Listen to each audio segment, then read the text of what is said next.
Hi everyone and welcome back to my channel. This is my Two-Faced Halloween look, based off of the Two-Faced guy from Batman, I think. This was really easy to make, and I know it doesn't look like it, but I used these masks to make like a cover for half of my head. It was very easy to do. I just cut up the foreheads, and here you can see me applying liquid latex, like a big gloop of it, and then a bit of cotton, and then more liquid latex on top. This makes more of the like bumpy textures that you can see in the mask at the beginning. This is effectively to cover my head, like my actual hair, because I wanted this look to go all the way to the back of my head. The other thing that's great about this look is that you can literally just pull this off when you're finished and reuse it another day. So this is one of those looks that you're effectively making a Halloween mask without making a Halloween mask. And this is probably my favourite Halloween look of the ones that I've done before. I did do this 2 years ago for Halloween, and I figured I'd recreate it, and I did it completely differently last time. I used a bold cap instead, and I found this method so much easier as well, because it provides so much more structure and it covers a lot more of the hair. So I basically just covered the whole thing in liquid latex and blobs of cotton, adding some like definition, and here you can see me just adding Vaseline to my hairline and eyebrow, just anywhere where I might get liquid latex so it doesn't rip out my hair. This is basically a piece of liquid latex that I'd left to dry, and I'm using it to cover my eyebrow because I do not want any problems with my eyebrow. So here I'm just applying liquid latex and sticking this dried latex down. It does stick to itself, so don't worry about it. And I'm just going around the edges with liquid latex, but don't worry too much about this because you will be covering it up. You can use cotton for this or any other material that you have. This is the dried mask, and now I'm going to paint the back of it because I won't be able to see the back of it when I've actually got it on my head. So I'm using red face paint and a sponge and just painting the back of it to make sure that it matches up. Here I'm using red face paint to draw a line all the way straight down my face. This will be the line that I'm kind of matching up to. And now I'm doing the exact same technique as I did on the mask thing on my face. So I'm adding a dollop of liquid latex, a bit of rounded cotton, and then more liquid latex on top to stick it down and saturate it. This is such an easy method, and I'm going all the way up to the line that I've drawn. Liquid latex does stink, by the way, and it makes my eye water a little bit until it's dried, so that's why my eyes close for the majority of this process. And don't be shy, you don't have to make it perfect because this is going to be painted over and it should look rigid, and you don't have to cover every single part of your skin because there's going to be crater type things as well as lumps.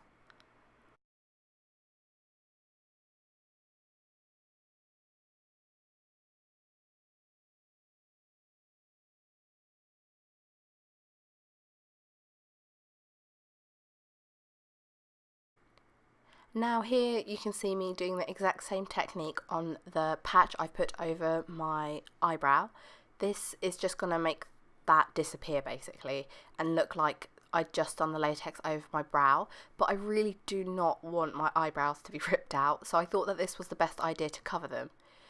All I did for that was leave a bit of liquid latex in a thing overnight, and it left that, so I cut it. So here I'm just making sure that the mask fits on. As you can see, it does look really good and it matches up really good to the stuff I've put on my face. So I'm putting some liquid latex down underneath the bits of the mask, just to make sure it sticks, because this thing isn't necessarily designed perfectly for my head, and I need it to stick down to my face to make sure that it stays. So now I'm going over the line in between the actual mask and my face, doing the exact same technique as I've been doing throughout, just going over this line with liquid latex, cotton, and more liquid latex.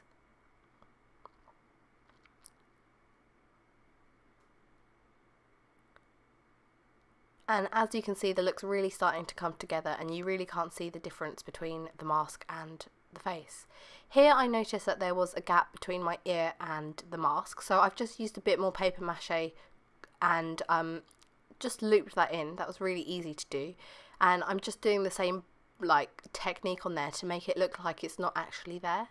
You can do this throughout. You can just make it look like there was nothing there. Any holes or gaps that you have are easily fixable.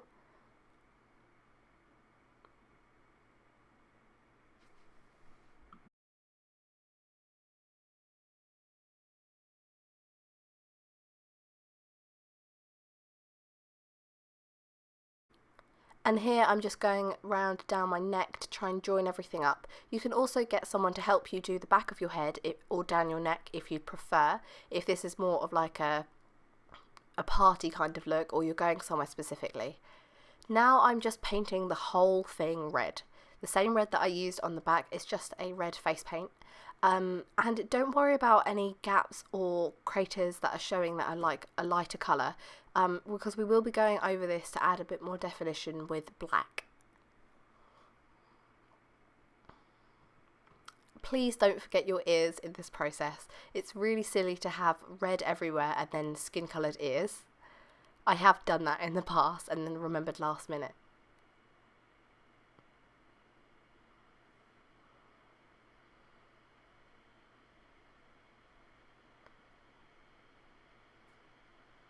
As you can see, I've already applied the other half of my makeup, because this whole idea is that you are half you and half not you.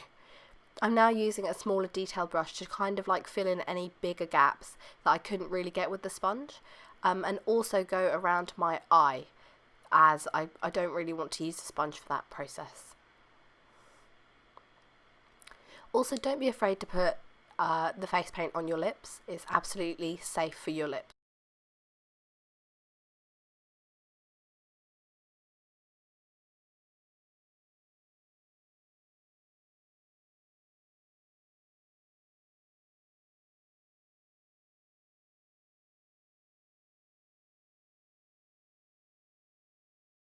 Now that I'm happy with the red, I'm starting to go in some of the deeper craters with the black to add more like depth to the look.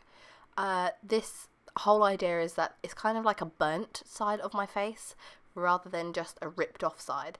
So I need to make it look a bit more charred than just red.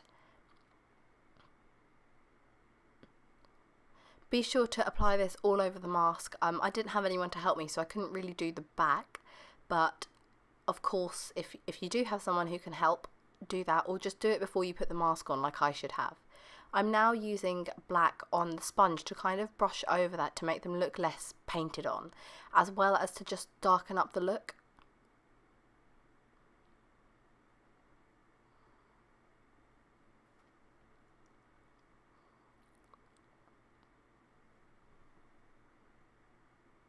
Now I'm using red and purple eyeshadow to kind of make the line look a bit more agitated and a bit more real.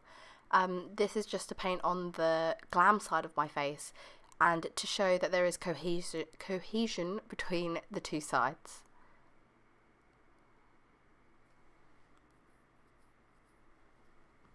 Here I'm using some spray blood and just covering my eye because I do not want it in my eye. That happened the other day and it's really not very pleasant.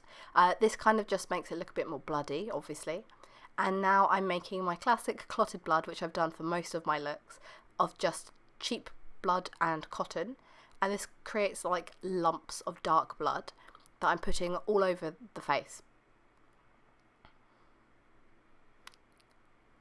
Please don't forget, if you're doing this look, parts of it, like this clotted blood, will remain wet throughout the whole day, so don't try going through and hugging anyone too close or anything, because you will get this all over their clothes or face or wherever you touch them. I'm also focusing this around the eye because I have painted around the eye, but it looked a bit one-dimensional, so I wanted to add a bit more, I don't know, flair to it. And here I'm just using a lighter blood to kind of just make it look a bit more bloody and add in another colour.